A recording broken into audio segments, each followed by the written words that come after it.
Time now. From Hollywood, it's time now for Edmond O'Brien as... Johnny Dollar. You're the man who was sent here by the bonding company, aren't you? Yeah, that's right. Who's this? My name is Shade, Pat Shade. I'm a private detective working on the case for the bank. Fine. I didn't know they'd hired one, too. They call me every once in a while, tracing phonies mostly. Is there any chance that you know the missing messenger? Yeah, I know, Lillis. I had him tagged as a clean, honest kid. I still have. What do you think happened then? I'm afraid he was either snatched or killed, or both. But that's just my opinion. I wondered if you'd like to get together and compare notes. I don't have any notes yet, but I'll be glad to pick up your brain. I don't... Pick up your what? I don't have any notes yet, but I'll be glad to pick your brain. Any place you say.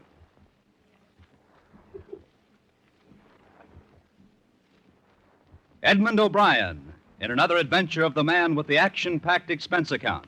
America's fabulous freelance insurance investigator...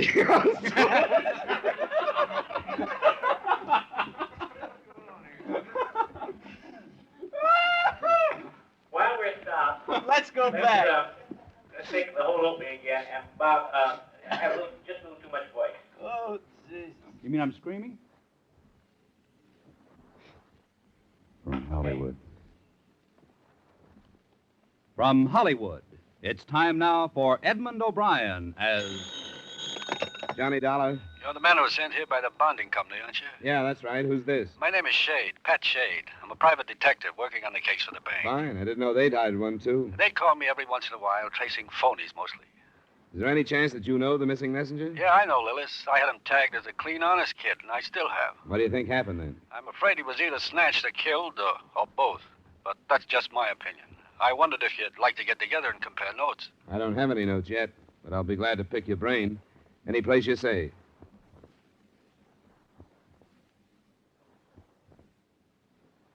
Edmond O'Brien, in another adventure of the man with the action-packed expense account.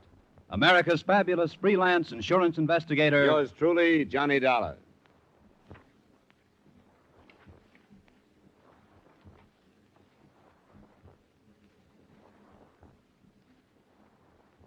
Expense account submitted by Special Investigator Johnny Dollar to Home Office, Great Northern Bonding and Surety Company, Hartford, Connecticut. The following is an accounting of expenditures during my investigation of the Lillis bond matter. Expense account item 160. Expense account item $62.80 airfare and incidentals between Hartford and Chicago. A few phone calls after checking into a hotel bore out the details given me when I was assigned the case. Henry Lillis, the messenger, had left the Golden State Bank at 10:30 a.m. He was carrying $80,000 in cash, and his destination was only a few blocks north on LaSalle Street. He never arrived there. At 5 that evening, in a bar near my hotel, I met the private detective working the case for the bank. Pat Shade was a puffy, florid man with past 50 beginning to show in his watery blue eyes. I've been in the business for a long time. More years than I like to think. Left the police force and opened my own office in 1931, when Chicago was still the rawest town in the country. Not exactly overdone right now, is it? Quieted down a lot. Just as well for me. I'm too old for the rough work I used to do, and I'm getting older. I'll end up holding a sign at a school crossing one of these years. You younger fellas ought to think about it. Ought to get out of the business before it's too late. There's no future in it. I've heard that said before, but never by anybody who left it for something better. I wish I'd stayed on the force. I'd be on pension now. You know, Scotty Dyer's old man and I walked a beat together. Scotty's a good cop. What'd he tell you? Nothing, really. I just phoned to check in with him, and he gave me a free hand. Tell me about this Henry Lillis. Nothing much to tell. Bright kid, a couple of years out of high school. His father's dead, and he's got a mother to help support. You think you know him well enough to be sure of the honesty you mentioned on the phone? Sure? No. I'm not sure of anything anymore, anything or anybody. But there's nothing in his background to tell you anything else. He had to have a pretty good record to be bonded by this company, you know that. That's why you think somebody grabbed him, huh? It's my hunch, yeah, I think so. Do you know anything different? No, but it strikes me that a snatch would be pretty hard to carry off in a street as busy as LaSalle at 10:30 in the morning without drawing some attention. Sergeant Dyer tells me none of the people who were near there at the time saw any trouble. It would depend on how it was done. Now, understand, this is only my hunch. I don't have the case solved yet. Has anybody talked to his mother, do you know? I think the cops went out this morning. I guess it'll be all right for me to go out this evening. Worrying about his son, she's probably not going to be in very good shape. Maybe not. But sometimes people who are in bad shape drop a lot of information they wouldn't drop otherwise. Shall we have another round?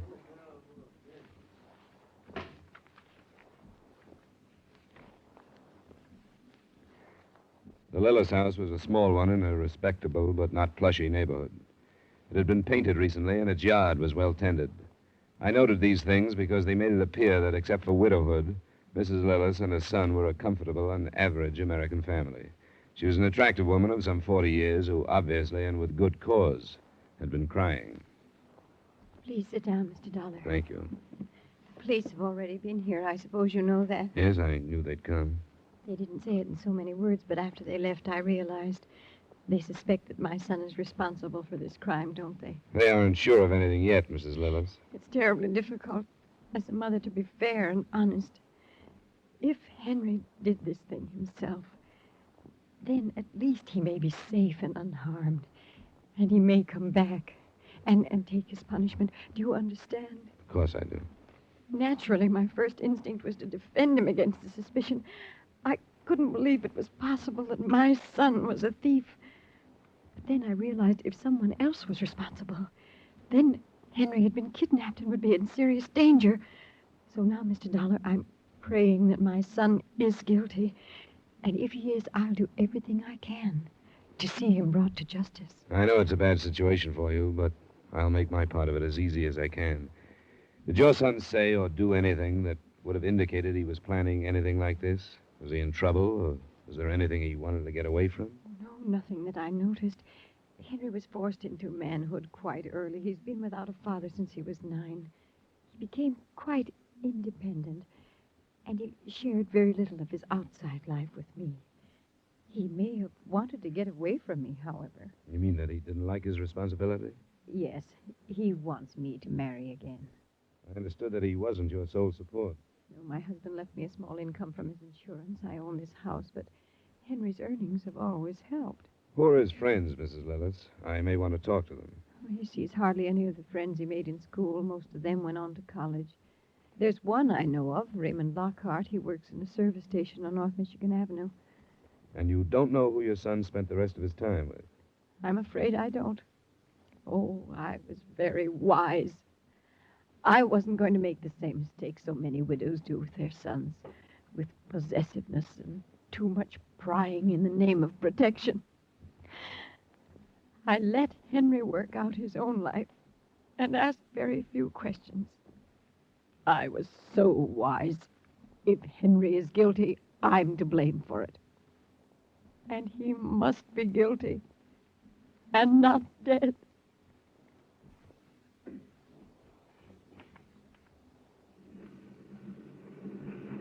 Thanks, Mr. Sprague. Come in again, huh? Oh, I'm sorry. You caught me on a busy night. I read about this thing with Hank Lillis in tonight's paper. First I heard about it. You think he did it? It's one possibility, Raymond. As a matter of fact, I looked you up to ask you the same question. You mean, do I think he did it? Well, if it turns out that way, it'll sure be a surprise to me. The paper said they were looking into the idea that somebody could have forced him into a car. Yeah, every angle is being covered. Yeah, I've known Hank for a pretty long time. I trust him with my paycheck any day in the week. As far as I know, the only trouble he ever got into was kind of his temper. Got him into a few brawls. When did you see him last? Oh, gosh, I don't remember. You see, we used to get out in the town together once every 2 weeks or so, but we haven't for a couple of months. He won't admit it, but I think that he's pretty thick with this girl he's going with. Oh, I didn't know about that. Yeah. They stopped in here one night to gas up. It's her car. She's pretty all right. Blonde, but I don't know. She kind of struck me as a dish that's been around quite a bit, if you know what I mean. Sometimes you can tell the way they kind of look at you, you know? What's her name, do you know? Well, the more I think of it, if Hank is in trouble, I'll lay you 10 to 1 it is this blonde.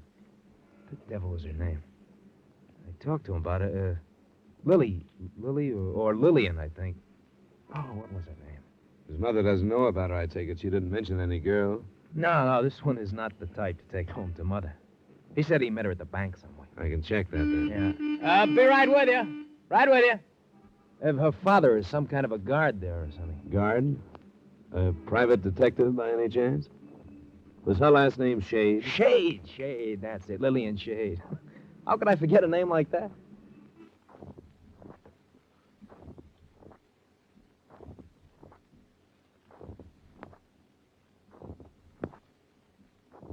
Go ahead. Pour yourself another drink, Shade. I've got an extra bottle in my luggage. Yeah. Did you tell the police about this? Not yet. This will be the end for me if she's mixed up in it. You know where she is? Yeah, she told me she was going to spend a couple of days with a friend. Why don't you check the friend? Maybe your daughter is there. She didn't mention any names. She never does. She's no good. She's like her mother was. You mind? Go ahead. Where is her mother? She ran off with some guy. Lillian was about 5. I shipped her off to my sister in Minneapolis, but I had to take her back when my sister died. She started running wild when she was 13, and I never could stop her. If they pull this together, it's liable to set child psychology back 20 years. The son of a mother who really tried to do the right thing, maybe tried too hard. And the daughter of a guy who didn't try at all. Did you make a point of not mentioning her when we were talking about the Lillis kid earlier? I was waiting for you to ask that. I didn't know there was anything between them. She met him when she dropped in at the bank one morning. I guess I knew they met like that a few more times, but the rest of it I didn't know anything about. Did she have a job? She hasn't worked for a few months. When she does work, it's in some cheap bar, so that's worse. Was it your car she drove? No, it was hers. You know the license number? No, but that won't be hard to learn. You're sure it was registered in her name then? Well, I never noticed the slip. I supposed it was. She said some friend bet some races for her, and she got it with the money she won. I can't see any reason why it wouldn't be in her name. Yeah. Dollar. Huh? It was damn decent of you to talk to me instead of going to the police. Instead? I hope you aren't going to ask me not to give this to the police. Oh, no, of course not. But I was going to ask you to let me tell them. It's going to look mighty bad for me if you go in, with Scotty Dyer in charge of the case and his old man and I on the force together in the old days. I don't want it to look like I was holding back information from him. Were you? No, but I won't be able to prove it to you until we find Lillian. She'll tell you I didn't know anything about her and Henry. All right, Shade.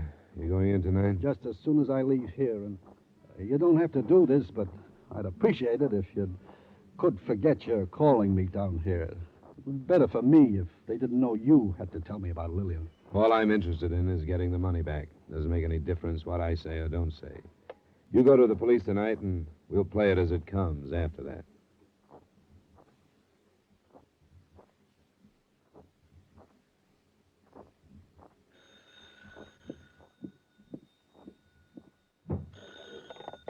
Johnny Dollar. Sergeant Dyer, Dollar. Oh, yeah, Sergeant. You're on it early this morning. Anything doing? Henry Lillis just gave himself up. When? This morning? Yep. Hitchhiked in from someplace up the lake. Something about a fight with one of the men in the deal. He's messed up some. What about the money? They need some medical work before we can get a decent statement from him. Shock, mostly. I put him in the hospital. Didn't he say anything? And he kept mumbling something about somebody with a name like Saunders. Go on down. We'll talk to him as soon as we can. I think he'll be ready to tell his part of the story anyway.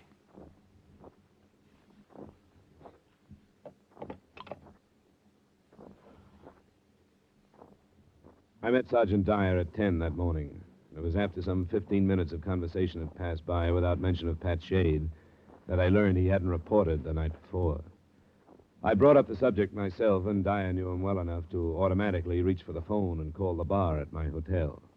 Shade had stayed there until it closed.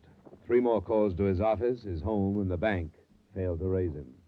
But right then, it didn't seem too important to the case, since Henry Lillis was in custody. We got in to see him at 11:30. He was a slight, fair-haired kid, by this time past the feeling of fear. His face was pale and blotched with the disinfectant the doctor had put on some scratches and bruises. You're strong enough to talk now, Lillis? I guess so. This man is from the company that bonded you. You don't look like you had much fun out of that 80 grand, Lillis. No, I didn't. Where is the money? I don't know where it is now, but we took it to a house above Lake Bluff. Who is we?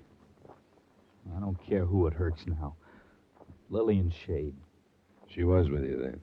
She was with me or I was with her. I don't suppose it makes any difference. We were together. You mentioned hurting somebody. Did you mean her father? Yeah. He talked to me about her once. He told me she wasn't any good for me. I hated him then for saying that about his own daughter, but I sure wish I'd listened to him. I wish I'd believed him. None of this would have happened if I had. It did happen, Lillis. We want to know about it. Everything about it. Well, I don't know exactly how it started. I met her and I was stupid. I'd never known anybody like her before, and It sort of seemed as if we were in the same boat. What do you mean, the same boat? Well, neither one of us had all the things we wanted, and it looked like we never would. If everybody in that boat turned criminal, there wouldn't be enough banks to go around.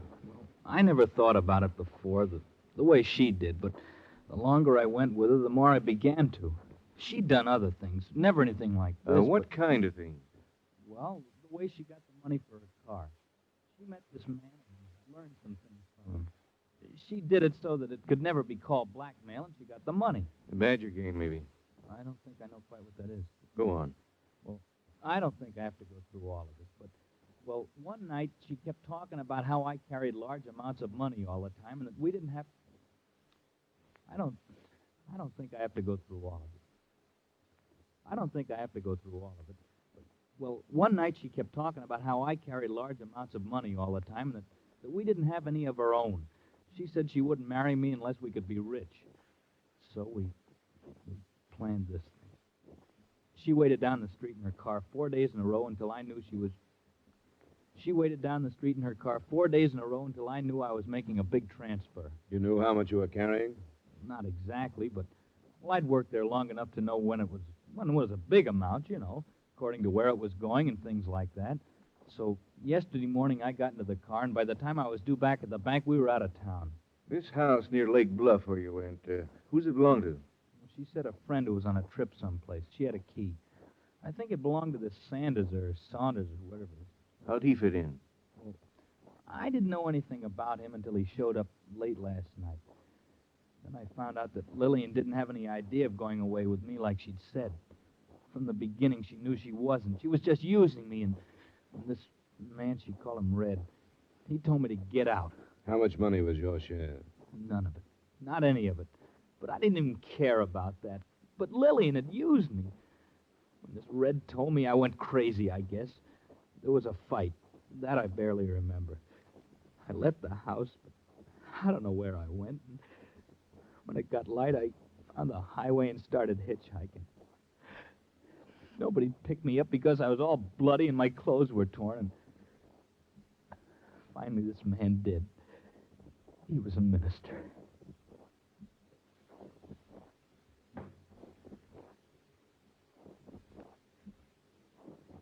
We left him after he gave us the best he could in the way of a description. The only thing Lillis seemed sure of was the route to the house near Lake Bluff. The three-state alarm was put out on Lillian Shade and the red-headed man in a green club coupe. In less than an hour, the sergeant and I had made our 20-mile trip and were approaching the place on a dirt driveway that stretched some 50 yards to the road. Hey, hold it. It might not be as empty as it looks. A car on each side. I think that might be the girls. Service station attendant described it for me. Means they both left in one car, don't you think? Well, probably does. Guess with 80,000, one abandoned car wouldn't mean much. I think the house is empty, all right. Wouldn't make sense for it not to be.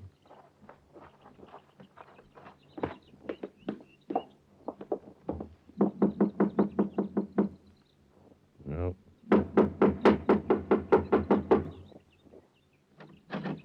Well, it's locked. Look, through here. Look at the furniture. That's where the fight went on. Must have been quite a ruckus. A friend of his told me Lillis packed quite a punch when he got started. Pretty good temper. Yeah, there by the wall. That lamp was thrown. It ought to carry some prints. And we'll look through the rest of it.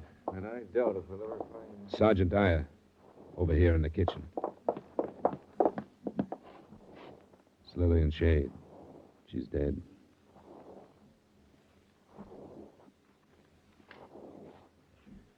And so homicide entered the picture and a new alarm was broadcast. Sanders or Saunders in a green club coupe. Wanted on suspicion of grand theft and murder. I had a different idea. I couldn't sell it to Sergeant Dyer, but it was one... I couldn't sell it to Sergeant Dyer, but it was one of those things that I couldn't drop. The police laboratory men started combing through the house, and I went back into the city. It was about 2 p.m, and Pat Shade was in his office. Now, I can explain if you let me. Never mind that. You know that Henry Lillis surrendered to the police, don't you? didn't handle myself very well last night. I'm not talking about last night. I know. What I'm trying to tell you is that I didn't get around until late today, and I just read about it. Where is Lillian? You know the house she goes to up near Lake Bluff? No, I never heard her say anything about a house up there. Is that where you found her? You were pretty drunk last night. Where'd you go? Yes, I was pretty drunk last night. It's not every day you come to the end of your rope. That's where I got last night after more than 20 years in this filthy business. Where did you go after you left the hotel bar? I went home. What time did you go to bed? I don't remember.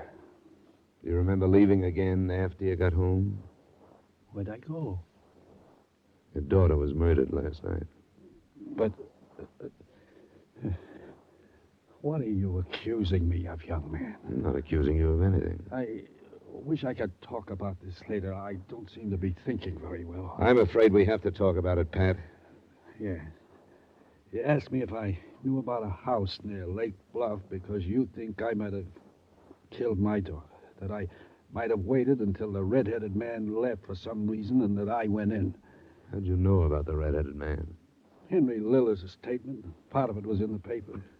Do you think I killed Lillian? I know that last night you hated your daughter. Yes, I did. I have nothing to lie for anymore, so I can be truthful. If I had struck Lillian last night, I wouldn't remember. It may be quite possible that I killed her. I don't remember.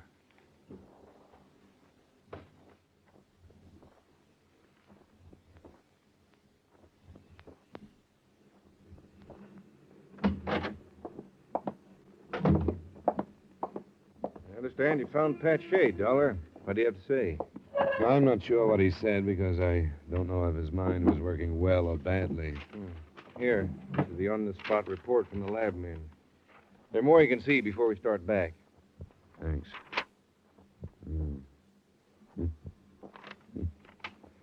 This is almost enough, isn't it? Wait till you see the rest of it.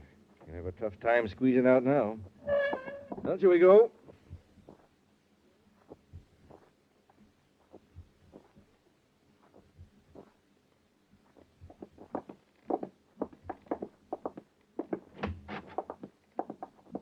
I hope you don't mind us busting in like this. Hello, Lillis. Hello? We wondered if you could help us on a few details we're confused on. All right. Are you sure that the only cars that came up to Lake Bluff were Lillian Shades and this Saunders? And the only ones I knew about. Were there more? That's what's confusing us. Now, this fight, it was in the front room and not in the kitchen. Is that right? Well, it's hard to remember, I think so. Uh-huh. And after And after that, you left. And then you caught a ride into town and gave yourself up. Yeah. Why'd you give yourself up, Lillis? I don't know why. It just seemed like the only thing I could do. Because maybe you thought if you gave yourself up on a grand theft charge and told a sad story that we'd never think of you in regard to murder. Murder? That's a dirt driveway, Lillis. The only car that drove up that driveway was Lillian Shades. Looks like there wasn't any red-headed man there at all, doesn't it? Like you messed up that room to make it look like there'd been a fight. Fingerprint men aren't through. All right! I didn't mean to kill her. We got out there and we had the money and she got scared. We looked at all of it. She went to pieces. She wanted to take it back and I knew we couldn't. I lost my temper and hit her because I was excited. I thought she was faking, but she wasn't. She wasn't faking. I didn't mean to. We can go, can't we, Sergeant? Yeah. I'll come back later for a statement.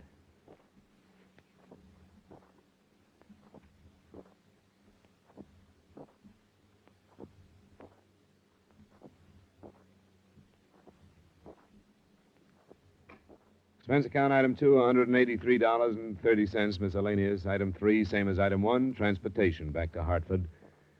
Expense account total, $308.90. Remarks? In his next statement, Henry Lillis revealed the hiding place where he'd put the stolen money so the company won't lose.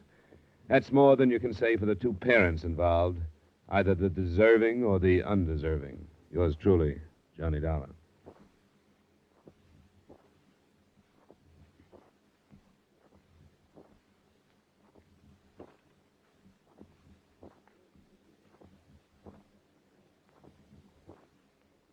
Yours truly, Johnny Dollar, stars Edmond O'Brien in the title role and is written by Gil Doud with music by Wilbur Hatch.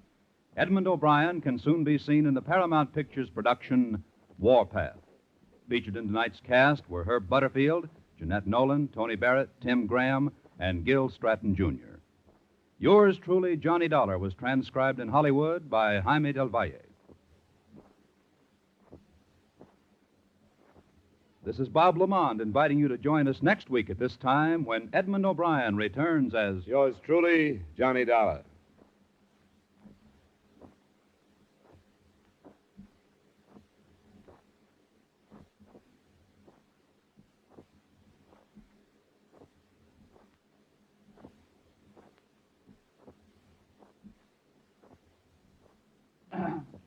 I'm not kidding.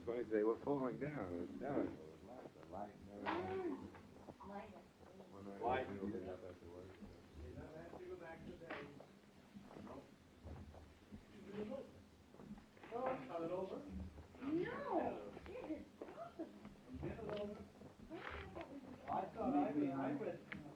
This is only a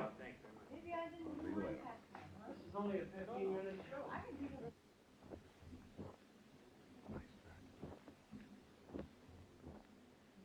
And you don't know who your son spent the rest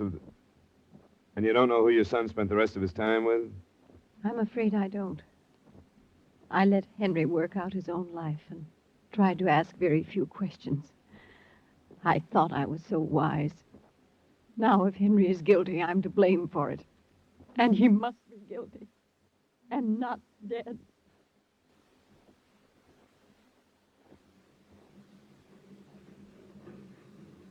When did you see him last? Gosh, I don't remember. See, we used to get out in the town together every 2 weeks or so, but not since he's been going with it. When did you see him last? Gosh, I don't remember. We used to get out on the town together every 2 weeks or so, but not since he's been going with his new girl. Oh, I didn't know about her. Yeah, pretty, all right, a blonde, but she kind of struck me as a dish that's been around quite a bit, if you know what I mean. What's her name, do you know? What the devil was it? Lily or Lillian, I think. His mother doesn't know about her, I take it. She didn't mention any girl. Well, she's not the type to take home to Mother. Her father's some kind of a guard at the bank. Guard? Private detective by any chance? Was her last name Shade? Shade, that's it. Lillian Shade. How could I forget a name like that?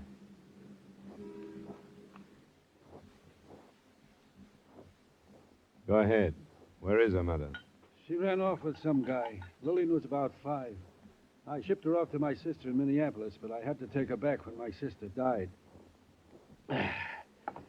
She started running wild when she was 13, and I never could stop her. Did you make a point of not mentioning her when we were talking about the Lillis kid earlier?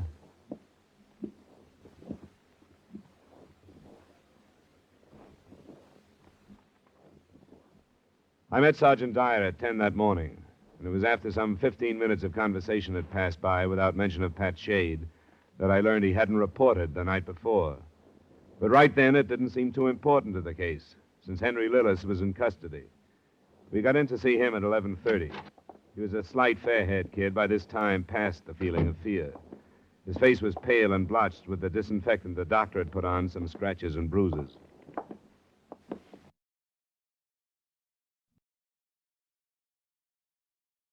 From Hollywood, it's time now for Edmond O'Brien as Johnny Dollar. This is Edward Whiteman, Mr. Dollar. I understand that Mr. Soderbury's death brought you here. Yes, thanks for calling back. I tried to locate the constable, Fred Remen, I believe his name is. Yes. I haven't found him, so I thought I'd talk with you. You were riding with Mr. Soderbury when he was killed, is that right? Yes, I was. I'll do everything I can to help you. And as a matter of fact, I just left Constable Remen. Oh? Where is he? I'd like to see him. He thinks he's found the place from which the shots were fired. The roof of Goodwin's store. I left him there less than 5 minutes ago.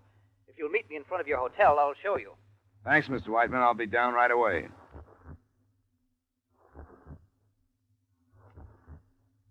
Edmond O'Brien in a transcribed adventure of the man with the action-packed expense account, America's fabulous freelance insurance investigator. Yours truly, Johnny Dollar.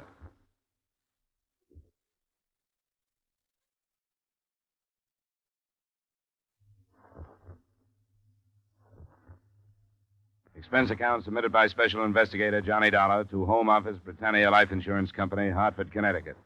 The following is an accounting of expenditures during my investigation of the Soderbury Maine matter. Expense account item 1, $42.45, airfare, car rental, and incidentals between Hartford and Soderbury. I, for one, had never heard of the town, but I found it a few miles from Portland, Maine. First 2 church spires, and then the small group of companion buildings, all set against a peaceful New England background. The first thing I noticed when I drove onto its single business street was that some bunting, The first thing I noticed when I drove onto its single business street was that some bunting and a few American flags were still standing, reminders of the ceremony during which its leading citizen, Gordon Soderbury, had been murdered. His personal secretary and assistant, Edward Whiteman, gave me the details after I met him in front of my hotel. The ceremony? Oh, yes, you wouldn't have noticed entering town from the east. You didn't know about the factory? No, I hadn't heard. You one? No, Mr. Soderbury... No, Mr. Soderbury built it during the first year of World War II. He won some subcontracts from the shipbuilders and hoped to bring new wealth to the town. The ceremony was arranged this morning because it reopened. No, could hardly have been called happy even before the tragedy. Oh? The town wasn't in favor of the factory? Definitely not. We cross over here. These people are settled in their ways. The factory changed things. Outside men came into work, married local girls, and took them away. The farmers in the section lost the free labor of their sons to wages and had to hire older men. I can see how it would upset a place like this. You think somebody could have been incensed enough over the reopening to have killed Mr. Soderbury? I have no idea. I thought I should mention the feeling of the town. He and I were in the first of 3 cars driving to the factory. We were in the rear seat. Suddenly, he stiffened. He made this sound that... Well, I couldn't describe it. I didn't know what had happened. I don't think I heard the shots. He slumped forward. It was all over. This is Goodwin's store here. Where was the car? As closely as I can recall, it was directly in front, straight out from here. Of course, the chauffeur stopped as soon as he realized what had happened. That'd be about up there, near the wagon. It was a limousine, I hear. That's pretty close shooting. Were the windows up or down? And they were down. Open, that is. How do you get up on the roof of the store? Oh, there's stairs in the rear. Fred! Oh, Constable Run! Yes? Who's that? Ed Whiteman. There's a man here who's been sent up from Connecticut to see you. Wants to ask you some questions. I have to go back to the office. All right. What can I do for you? Why did you pick this roof as the place where the shooting was done? Because Mr. Soderbury's auto was just in front. And none of the others, 3 or 4 doors either side, have stairs to them. That's good enough. Even resting a rifle barrel on the false front would be some pretty fancy shooting. There have been some fair riflemen in the section for a good number of years now, if you know your history. I've been proud of their shooting at some of the matches we've had, but I can't say I'm so proud now. Do you have any idea where to start? There's been a man in my mind. Ben Sutherland. He had a 16-year-old son killed by a bandsaw when the factory was open before. And now he's got another, young Ben. He'll reach 16 next week.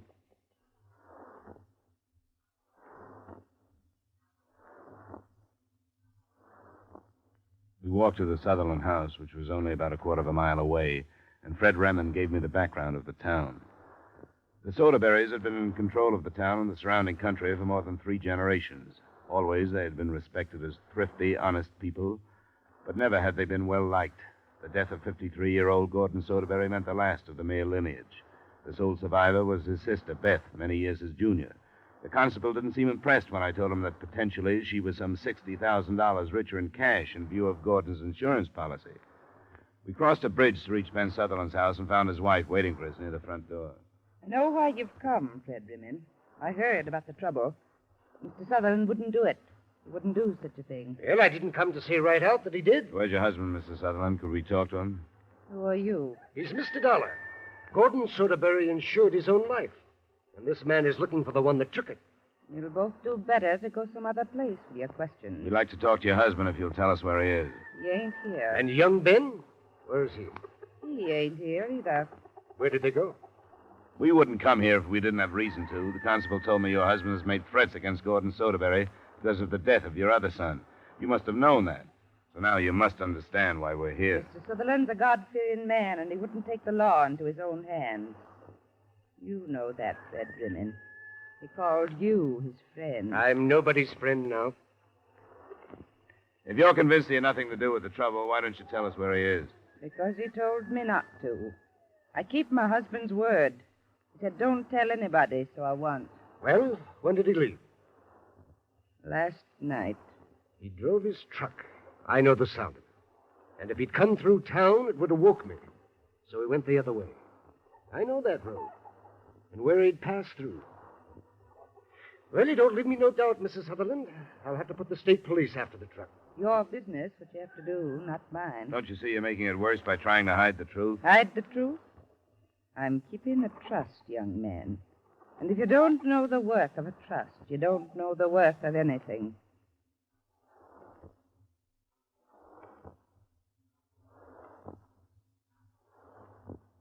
I went back with Constable Remond to his house where he lived alone and which doubled as an office. He phoned the description and license number of Sutherland's truck to his county superiors. And with the typical disinterest higher echelon seemed to maintain for lower echelon problems, they told him they wouldn't be able to take delivery of Soderbury's body until the following day. That left us with no better than a vague promise as to when we'd get such vital points as the caliber of the murder weapon, the entry angle of the fatal bullet, and the distance from which it was fired. Remond left me and went to talk with some of the townspeople, and that evening, soon after dusk, I went to the Soderbury home, hoping that his sister Beth would be in condition to receive me.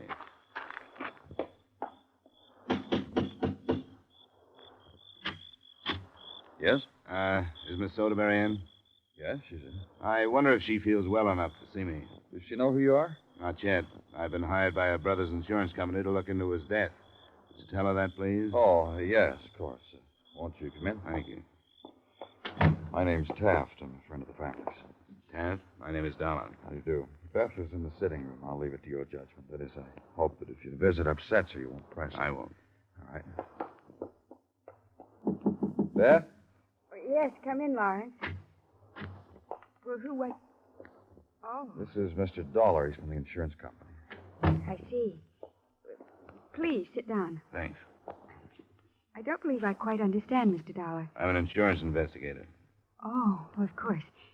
Then would you prefer that we talked in privacy? Well, I leave that up to you, Miss Soderbury. I think Mr. Taft has stayed out of a sense of duty. No, I haven't. But at least this will give you a chance to leave for a bit, Lawrence. I'll be all right. All right, Beth. I probably should run home for a while. All right. And thank you ever so much, Lawrence. You've been terribly helpful. I'll phone you in an hour. Good evening, Mr. Dollar. Good night, Mr. Taft. Now, Mr. Dollar, when did you arrive? About 3 this afternoon. Then undoubtedly you know more about this horrible thing than I do. I'm afraid it's not very much. I've been working with Constable Remond. He wants to narrow it down to one of the local men who is against the factory reopening. But from what I've learned, it refuses to be narrowed very much on that basis. Yes, I'm afraid you're quite right. My brother was not famous for making friends. I say that at the risk of sounding cold and unemotional. Emotion very seldom helps in my work. Which is ferreting out the truth. I think Gordon understood what he was doing. I'm sure he did. He knew that our people detest change. They simply can't cope with it. Yet he forced it on them in 1942.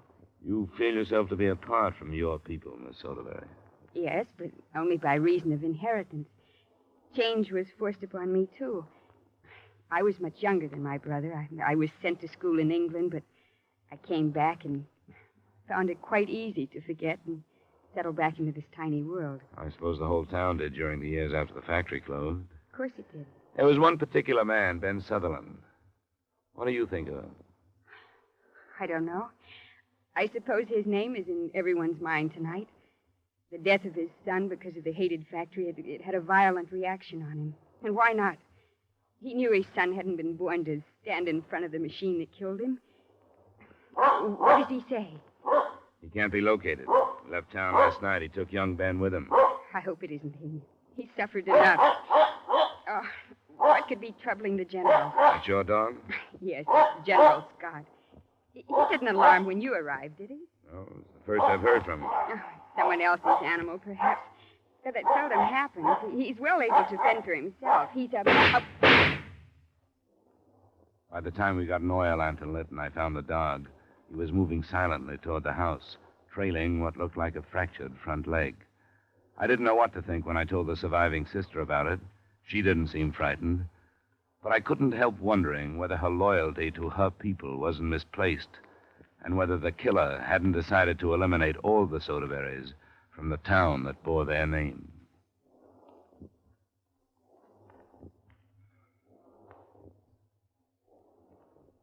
I phoned Constable Raymond as soon as I got back into the house, but it was a needless call. The sound of the shots in the quiet village had aroused everyone, and those who cared seemed to know right where to come. The first to arrive was Edward Whiteman, the dead man's assistant. Less than a minute later, the constable and Lawrence Taft. After we'd made another swing around the house without turning up anything, and after we'd satisfied ourselves that Beth Soderbury was well protected, Raymond and I started back toward my hotel. Tell me about Beth and these others, Whiteman and this man Taft. Which end do you want first? Whiteman, he's not a native, is he? No, he's from Bangor. He came here when Mr. Soderbury commenced to open up. He's not an old friend like Taft, then? Not hardly. Lawrence Taft was orphaned a good deal back. His folks died in a fire. Mr. Soderbury took him in, sent him to school in Brunswick. Taft helped him with the factory last time. He made a smart man out of him, but I wouldn't say a happy one. How come? Unless folks leave town and never come back, they're all mixed up. When they're twixt and between, like Taft is, it ain't natural. That's pretty much what Beth told me. She and him have been sort of thick off and on. Well, I'll cut across here. You got your directions straight? Yeah. Where was Lawrence Taft this morning, Constable? You mean when the trouble broke out? That's right. With Miss Beth, most likely. Why? I guess we can check that, then. You aren't thinking he killed Mr. Soderbury, are you? I don't want anything to slip by us. You don't know us people. We pay what we owe if it takes all our life. The debt that was between them two was thicker than blood. Lawrence Taft would have killed himself before he would have killed Mr. Soderbury. You know them better than I do. That's the truth. I'll see you in the morning. I hope you sleep well.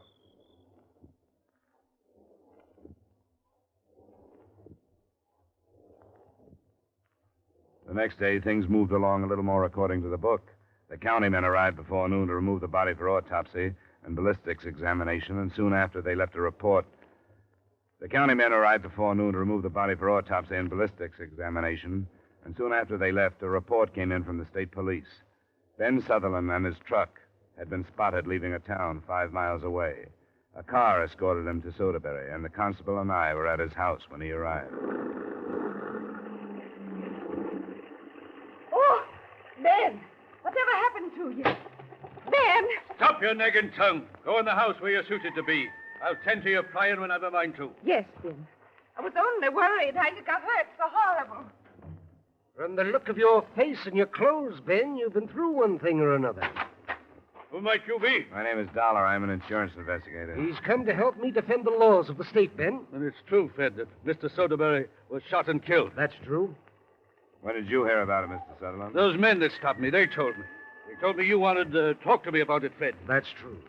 And I don't take to it, because we were friends. You left town night before last, Mr. Sutherland. Where'd you go? Do I have to answer this stranger's questions? It'll be better if you do. That night I made up my mind what I had to do. I took young Ben away. That's my youngest son. I should have took my oldest boy. I knew I should have, but I listened to the talk about the factory and wages and such things. So I didn't take him. And that factory did. And I never got him back. And you've blamed Gordon Soderbury for it all these years? No, I blame myself. I knew what to do, and I didn't do it. Didn't you make public threats against him? That was a coward's talk. I talked big in front of my friends. I didn't know what else to do. I didn't kill him, Fred. Where'd you go the other night? I heard the talk start again. Young Ben talking about the factory, what the wages would buy. He'd be careful, he told me. And if he earned enough wages, he'd go to school like Lawrence Taft, crazy like his brother. And I put an axe handle to him and put him in the truck and carried him away. Where, Mr. Sutherland? He's on a farm where he belongs, up north, above Brighton. He's on a farm where he'll be safe. How far away is it? More than 20 miles. What time did you leave? After 9 o'clock. You got there before midnight, then? We slept in the truck. I left him with Alex Turner, son of him. Then you had time to drive back here before the factory... Then you had time to drive back here before the factory ceremony started. I went to Brighton. Your face is scratched and cut. Your clothes are torn. How did that happen? I fought with a man. What man, and why did you fight? I don't know what man. I don't know who. I fought because I was drunk. I went to Brighton to drink, and that's what I did. Not for 9 years has that happened. You didn't come back here last night and have to fight off a dog at the Soderbury place? I was in Brighton. If you were, you'll probably be asked to prove it. That's where I was. And you'd better start remembering who you fought or who you were with. That's all for me, Constable. We were involved with approximately 280 people, most of whom were known to each other by sight, at least. The work Constable Remen had been doing without me had alibied most of them. Practically everybody had been on the street during the start of the ceremony and at the time of the shooting. Less than 40 were unaccounted for at 5:30 that afternoon when the county officers called in their report. Point of entry was just below the left armpit. The arm hadn't been touched. Angle of entry still made it look like the killer had fired from the roof of the store. And the murder weapon was identified as a not-too-common rifle, caliber .253. In an hour, the unaccounted-for citizens seemed to be trimmed down to 4 who owned that caliber rifle. Ben Sutherland was among them. It was close to noon the following day before the results of the test firing came back. The murder weapon wasn't among the rifles that were sent in. Well, then I did something wrong.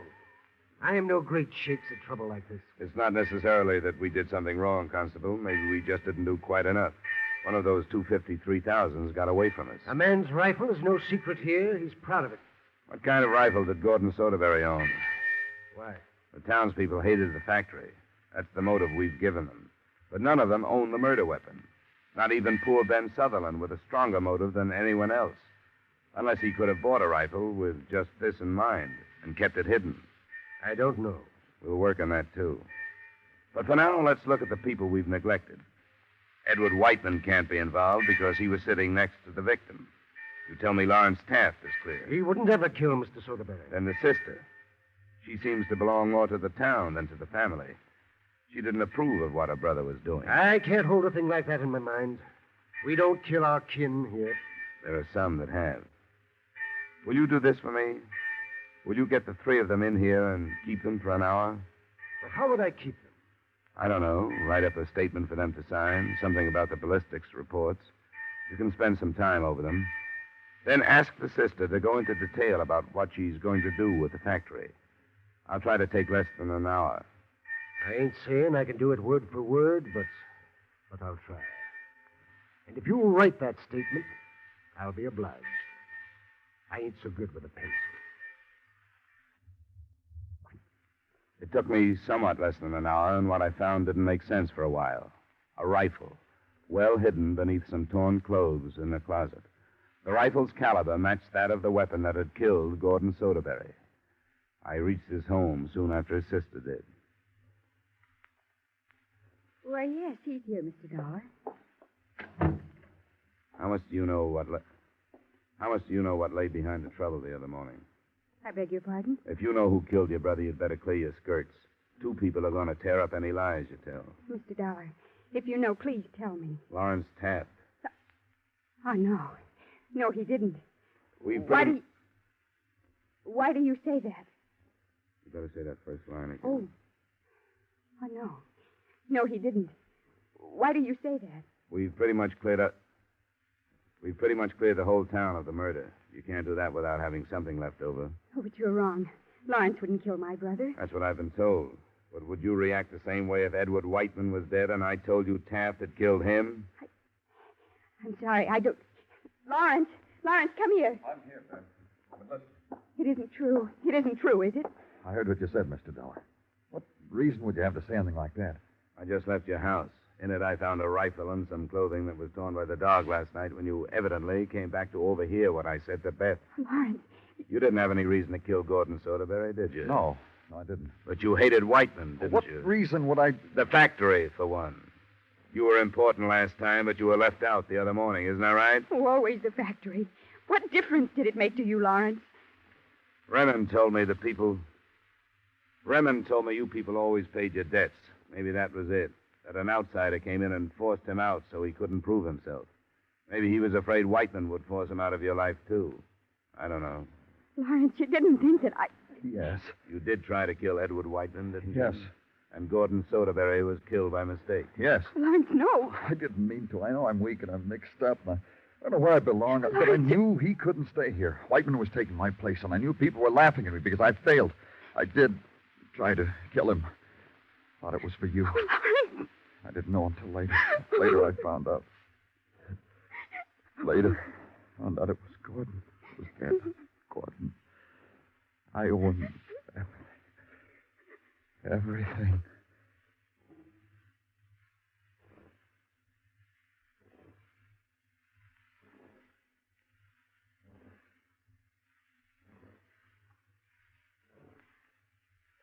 Expense account item 2, same as item 1, transportation back to Hartford. Expense account total, $84.90. Remarks? None. Except that maybe the now wealthy Beth Soderbury may have been right. That anybody with generations of background in an insular village like that does take a gamble when he comes out. To say nothing of a half-generation Hartfordian when he goes in. Yours truly, Johnny Dollar.